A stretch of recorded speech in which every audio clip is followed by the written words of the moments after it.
Hola a todos, me llamo Cristina, soy esta de aquí y hoy no vamos a hablar de mi vida, sino lo que vamos a hacer va a ser hablar sobre la didáctica de la lengua. En concreto vamos a hablar sobre estos puntos: lenguaje, lengua y comunicación oral, comunicación escrita, lectura y escritura, sistema de la lengua, ortografía y semántica y morfología y sintaxis, ¿vale? Bien, empecemos con lenguaje, lengua y comunicación oral. El primer día de clase la profesora nos preguntó que realmente entendíamos por lenguaje, lengua y comunicación oral, que era lo que cómo podíamos intentar definirla, ¿no? La verdad que nos salieron las definiciones bastante malas, pero gracias a su ayuda y a nuestras definiciones ya vamos a conseguir esto. El lenguaje es una capacidad lingüística que todos tenemos, es una capacidad que nos permite pensar, tener memoria, autoexpresarnos y es una capacidad muy extensiva. Luego también llegamos a definir lo que es la lengua, que son las concreciones de la capacidad anterior de esta y que nos permite cambiar información unos con otros. ¿Cómo vamos a diferenciar entre lengua y lenguaje? Muy concreto.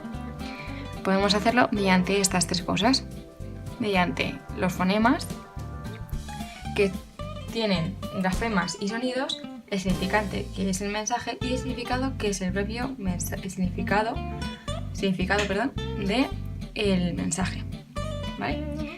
Pero aparte de esto, también tenemos que ver otro componente muy importante, que es la comunicación oral.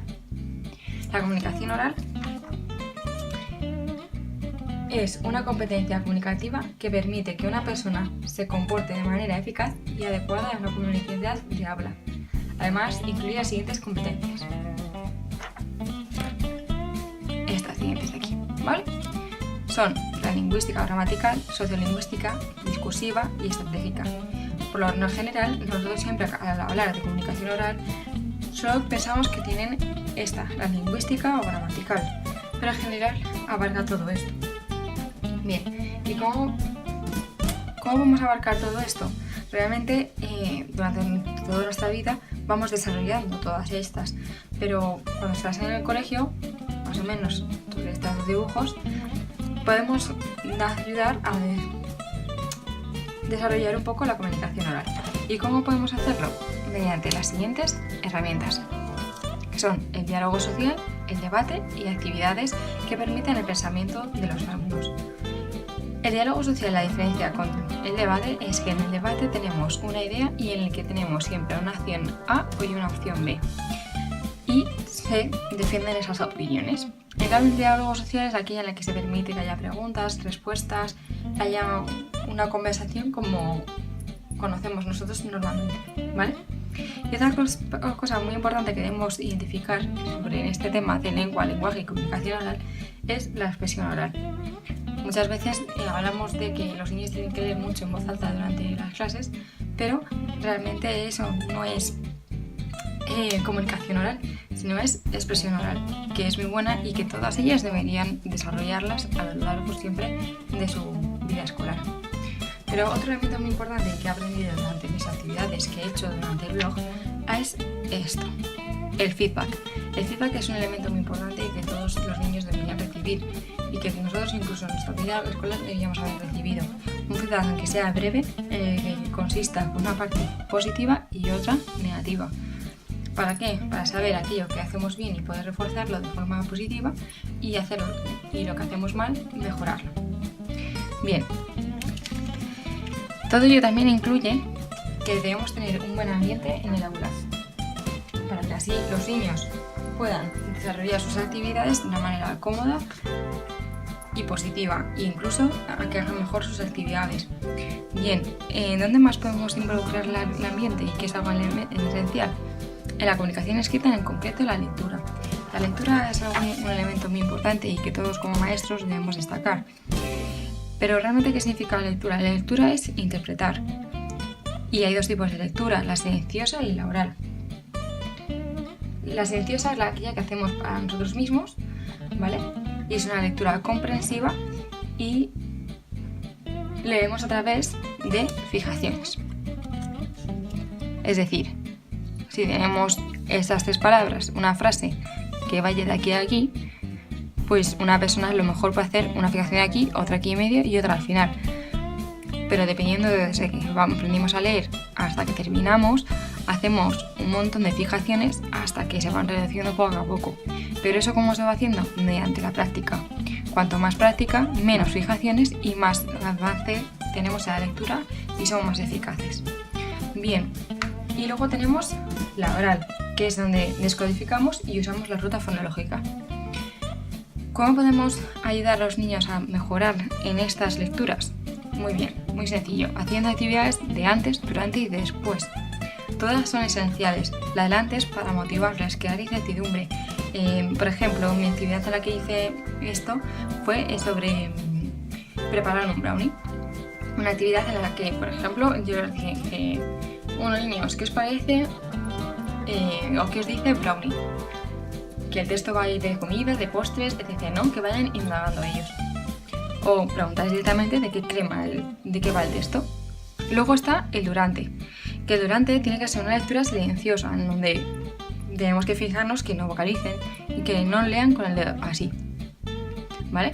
Si realmente lo vemos, tenemos que utilizar la palabra que antes os he dicho y que a mí me ha parecido bastante interesante y que es importante, que es el feedback, este de aquí. Debemos decirles a los niños que realmente no deben vocalizar y que leer con el dedo tendrían que quitarlo y a leer sin él, ¿vale? Bien. Después hay que hacer actividades en las que incluyan memoria a corto plazo, la atención, la habilidad visual, la comprensión, la anticipación ocular y la lectura en voz alta. Bien, ¿cómo realmente trabajaríamos esto? Pues muy sencillo. Por ejemplo, en la memoria a corto plazo responder preguntas con 3 tipos de respuestas, A, B o C. Todos nosotros lo conocemos. La atención. Pues, por ejemplo, tener un cuadro así y donde haya varias palabras, que haya alguna repetida y tienen que identificar cuál es la repetida. Después, la habilidad visual y la fluidez. Podemos trabajar, por ejemplo, en el que aparezca una foto así, en el ordenador o en clase, en una pantalla, en la que tengan que adivinar cuál es. Ahí trabajaremos sobre todo las fijaciones que he mencionado aquí antes, ¿vale? Y contar el número de fijaciones que a lo mejor pueden llegar a hacer, ¿vale? Luego, tenemos la comprensión, que son preguntas que vamos a hacerles de reflexión. Por ejemplo, ¿qué te ha parecido la actuación o el acto o cómo se ha comportado dicho personaje?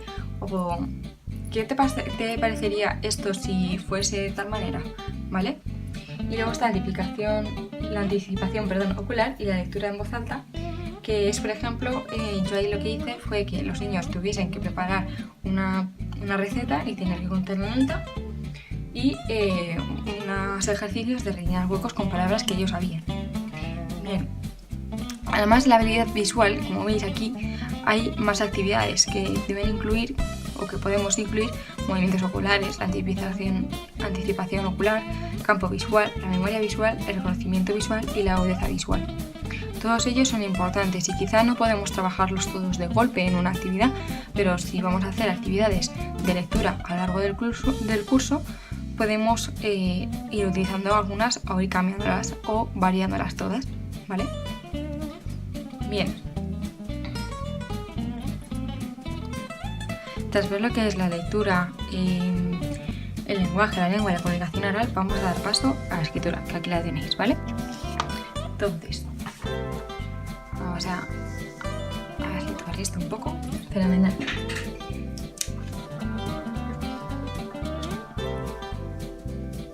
La escritura es un proceso por el que se pasa la posesión interna de un concepto, idea o pensamiento a la transformación de ese concepto, idea o pensamiento mediante una codificación de símbolos gráficos con intención comunicativa. Siempre tenemos que tener en cuenta que la escritura consiste en una comunicación, ¿vale? En comunicar algo. Yo, por ejemplo, en esto, todo lo que tengo aquí escrito, intento comunicaros algo, ¿vale? Hay además diferentes métodos de comunicación léxica, que son la base sintética, la ruta fonológica, la base analítica y la base constructivista. Todos ellos destacan algo en concreto. Por ejemplo, la sintética tiene la lectura y la escritura que van unidas. La ruta fonológica es solo que se trabaja el sonido. La analítica, que es la ruta visual. Y la base constructivista se basa en la experiencia y el profesor debe ser mero mediador entre lo que es la escritura y los niños, ¿vale? Todos tenemos que tener claro estos métodos porque a partir de ahí nosotros vamos a dar pie a los métodos para mejorar la escritura de los niños. Entonces, ¿qué tenemos que tener en cuenta para la escritura de un niño? Primero, su letra de alumno. Si todos tienen una letra que es más o menos, por ejemplo, como la letra Rubio, pues tenemos que hacer fichas o actividades con ese tipo de letra. Número de palabras por edad. No podemos poner 50.000 palabras para un niño de primero de primaria que para uno de sexto. O sea, hay que siempre adecuarlos a su edad. Claridad y legibilidad, esto es un elemento muy importante porque nos va a determinar realmente si un niño va a necesitar ayuda a la hora de escribir. La postura de los hábitos. Es bueno tener en cuenta todo esto porque la postura es como colocar los codos en la mesa, como colocar la mano. Siempre tenemos que tener en cuenta que a la hora de coger un lápiz o un boli o un rotulador es que tiene que haber 3 puntos. Aquí, 2 aquí y tercero el de aquí atrás. Por lo tanto, así yo puedo escribir bien. Después está el movimiento gráfico. El movimiento gráfico consiste en cómo los niños van moviendo el lápiz o el boli o lo que es el útil que están utilizando a la hora de escribir. La presión es importante que la deben controlar porque si presionan demasiado pues ya a romper el papel. Por lo tanto, si son niños pequeños podemos utilizar este tipo de rotuladores que está utilizando para esta presentación, que son rotuladores finos que si apretamos demasiado se llegan a romper. Por lo tanto, les ayudará a encontrar una presión bastante buena y después los podemos cambiar a un lápiz o a un bolígrafo, dependiendo de la edad. Después tenemos la velocidad. La velocidad es la rapidez con la que se escribe y siempre va a variar dependiendo de la práctica que se haya hecho. Y el ritmo es muy similar a la velocidad, que es cómo vayan escribiendo, ¿no? Y también se aprende con la práctica. Bien, realmente al ver todo esto de la escritura y ver lo que abarca, pues la verdad que es muchísimo y los profesores nos tenemos que dar cuenta de todo esto, cosa que por ejemplo yo desde mi punto de vista no tenía ni idea que había que fijarse en tanto. Pero aparte de esto, realmente luego la escritura que consiste en todo esto va a tener gran importancia a lo largo de los años, porque realmente las tecnologías van teniendo mucha más importancia, entonces ¿el papel existirá o no existirá? Surge la duda, pero el avance tecnológico es inevitable y siempre va a ir a más, por lo tanto creo que al fin y al cabo la escritura se dejará y se hará de forma tecnológica, pero esto no lo sabemos hasta que lleguemos el día de mañana. Y otras cosas, 2 herramientas muy importantes y que creo que a mí, por ejemplo, me han enseñado muy mal son las redacciones y el resumen en el colegio. Vamos a ver las diferencias de uno y otro.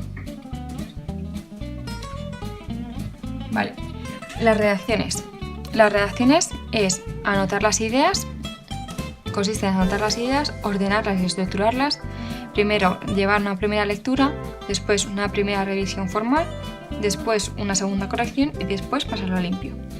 En el resumen, el primer paso es leer silenciosamente todo el texto.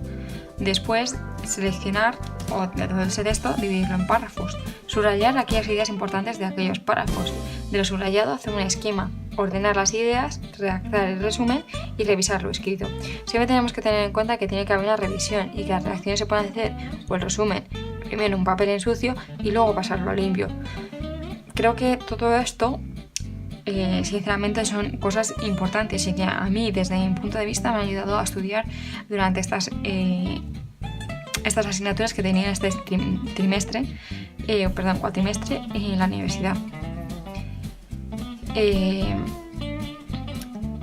Desde un punto de vista desde fuera, externo y viendo de mis prácticas, esto no se enseña ni esto tampoco se fija mucho los profesores.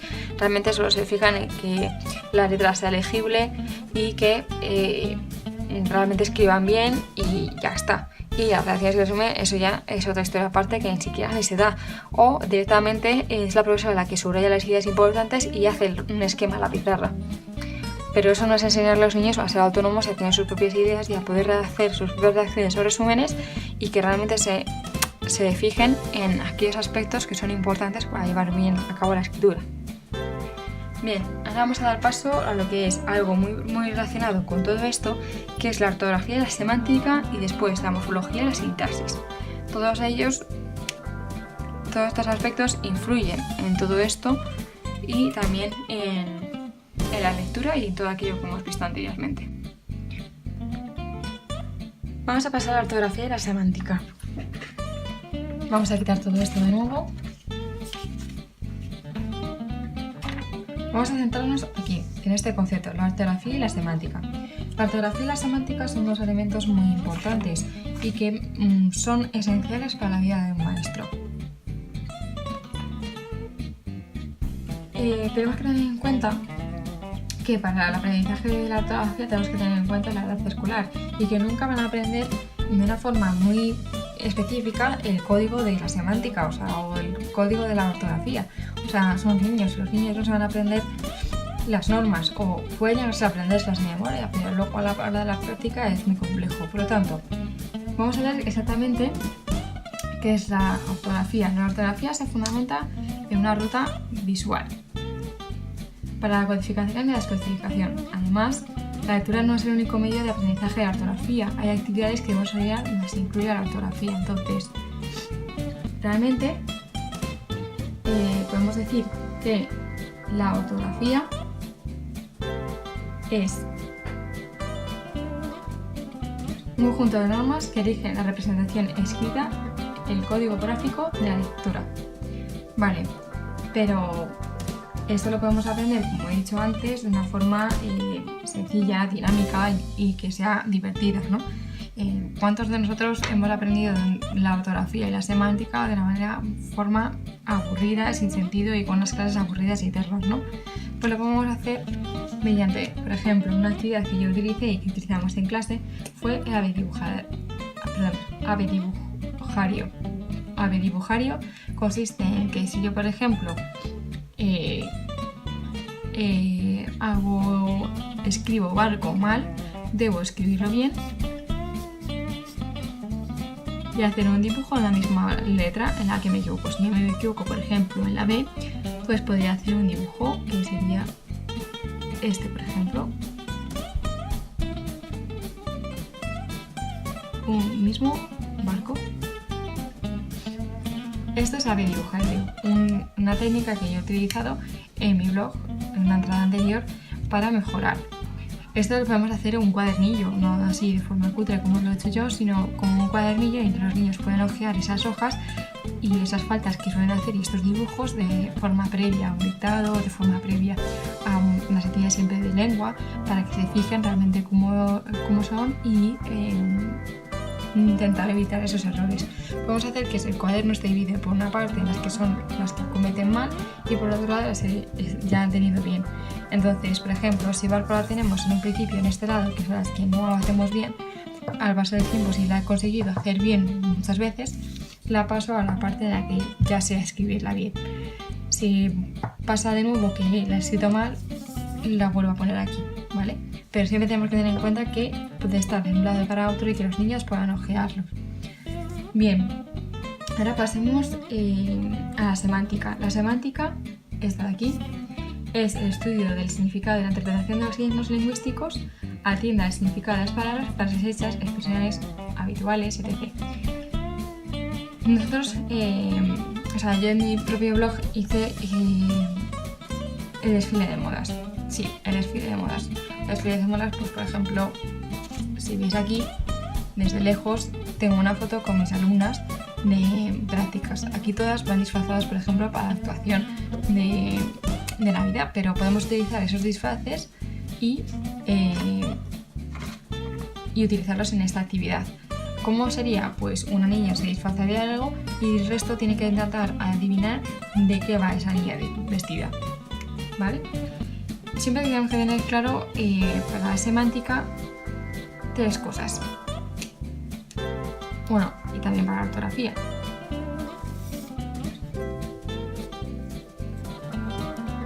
Que son la preparación, la puesta en práctica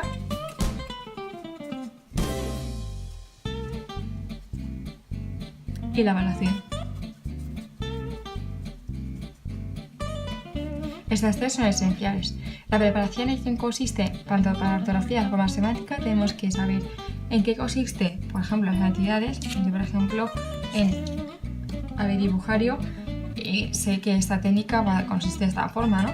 Pues preparar mi explicación y saber qué elementos necesito para llevarla a cabo y prepararla. Puesta en práctica. Para puesta en práctica debemos primero preguntar si los alumnos conocen la técnica. Si la conocen, que se la expliquen unos entre otros, y si no, pues la explica el profesor y luego se pone realmente en práctica. Y después de un tiempo, también dependiendo de la actividad, pues puedes en la misma clase preguntar a los alumnos si les ha gustado o no, para poder hacerla más veces o descartarla definitivamente porque no les haya gustado. En definitiva, lo que tenemos que intentar buscar de todo esto, tanto la ortografía y la semántica, es en lo siguiente: pasar de tener un vocabulario pasivo a otro que sea activo. Nosotros tenemos que hacer que los niños saben un cierto vocabulario que incluso ellos no lo saben y mostrarles que sí lo pueden saber y utilizarlo, o incluso aquellas palabras que no saben, tenerlas en la mente para luego ya utilizarlas. ¿Y cómo podemos hacer ese paso? Mediante estas actividades. También mediante, por ejemplo, si están leyendo un texto, si no saben una determinada palabra, preguntar entre todos y sacar entre todos qué significa esa palabra. Y como último recurso, el diccionario. Pero no utilizar desde primeras el diccionario, que muchas veces en los colegios se ha utilizado. Por tanto, al final, lo más importante de la ortografía y la semántica, además de saber sus conceptos y su significado, es cómo mejorar esto en la clase, ¿no? Y creo que las actividades, de una forma divertida, amena y que les gusta a los niños, son mucho mejor y aprenden más rápido, y además cosas que sean y que utilicen en la práctica y que les pueda servir. O sea, no enseñarles un vocabulario que sea ridículo o que sea muy abstracto, sino que realmente esté adecuado a su edad y que lo usen y lo puedan utilizar, ¿no? Y que se sientan, y una vez que lo utilizan se pueden sentir mucho mejor y incluso la van a utilizar con mucha más facilidad, ¿no?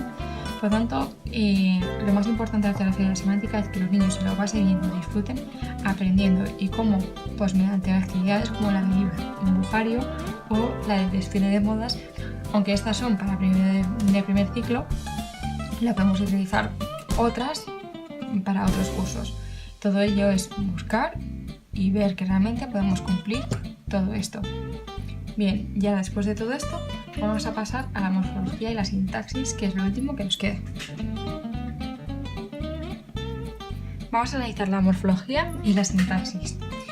La morfología y la sintaxis son dos elementos también muy importantes que estudiamos o que vemos esenciales para la educación primaria y que se van dando durante este periodo, aunque sí que es verdad que es bueno saber ciertas determinadas cosas, pero desde mi punto de vista hay otras cosas que deberían darse durante la ESO, ya que tienen una capacidad cognitiva superior. Pero bueno, como tenemos que verlo, vamos a verlo de verdad. Bien, vamos a ver en concreto la sintaxis. La sintaxis es un componente gramatical que analiza la relación que hay entre las palabras que forman una oración. Por ejemplo, es estudiar, el sujeto, el predicado, el complemento directo o el complemento indirecto. ¿Cómo podemos utilizar esto? Pues nosotros en todas las actividades que hemos hecho se relaciona a morfología y sintaxis, ha sido por mediante páginas web. La verdad que os lo dejaré al final de esta entrada porque me parecen muy interesantes y creo que son muy buenas. Sobre todo aquellas en las que trabajan identificación del sujeto, identificación del predicado, dónde está el complemento directo o cuál es el complemento indirecto, cómo diferenciarlos, ¿no? Siempre este tipo de actividades nos ayudan en todo esto. Luego tenemos que ver la morfología.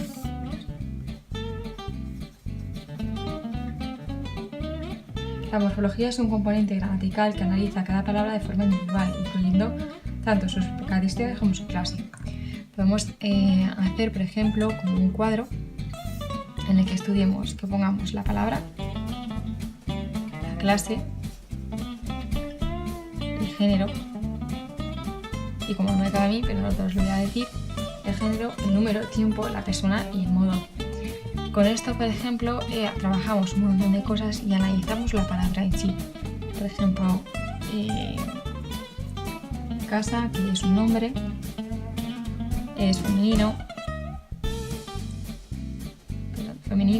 que es singular, la casa sería tercera persona, ¿vale? Todo eso. Eso es un análisis morfológico y podemos encontrar actividades online donde podemos encontrar este tipo de actividades.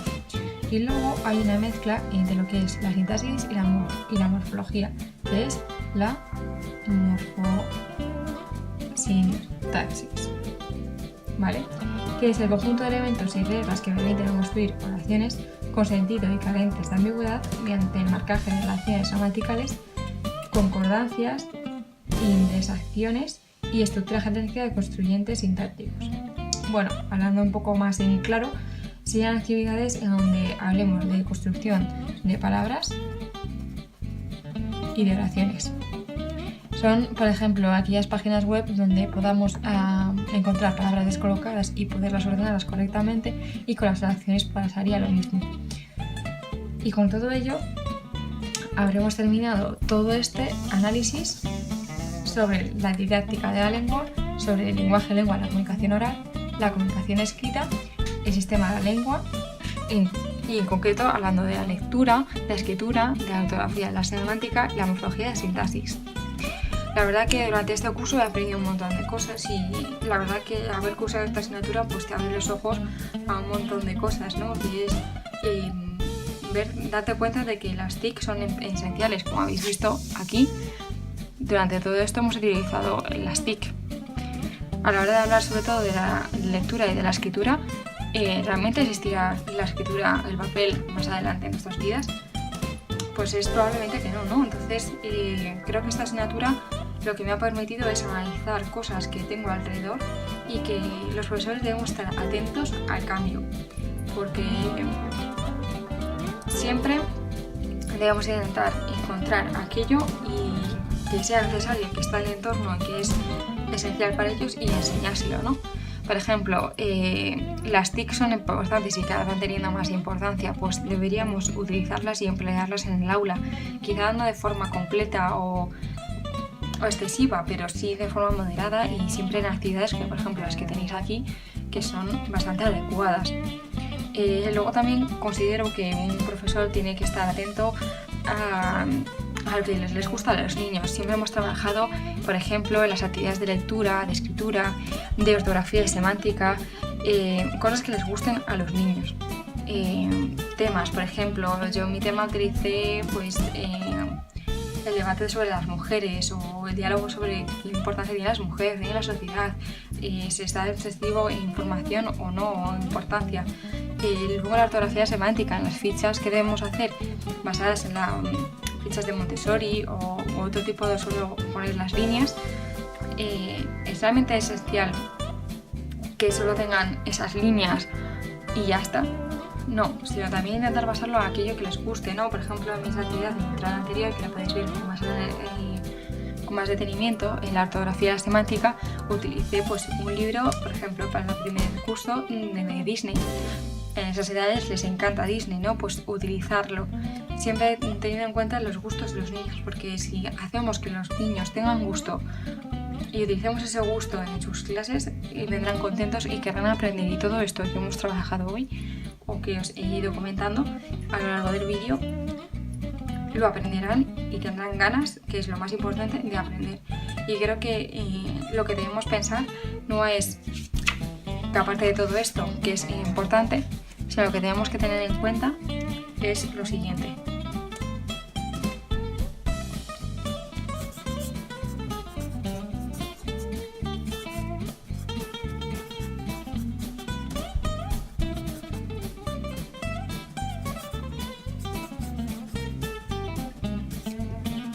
Que los niños quieran venir al cole y que estén contentos, que disfruten y que disfruten con su aprendizaje.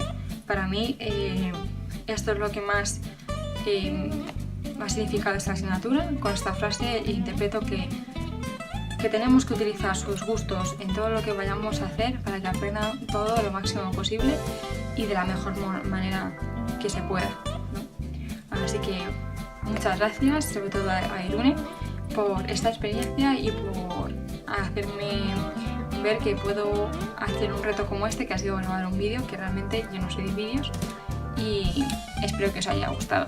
Muchas gracias y hasta pronto.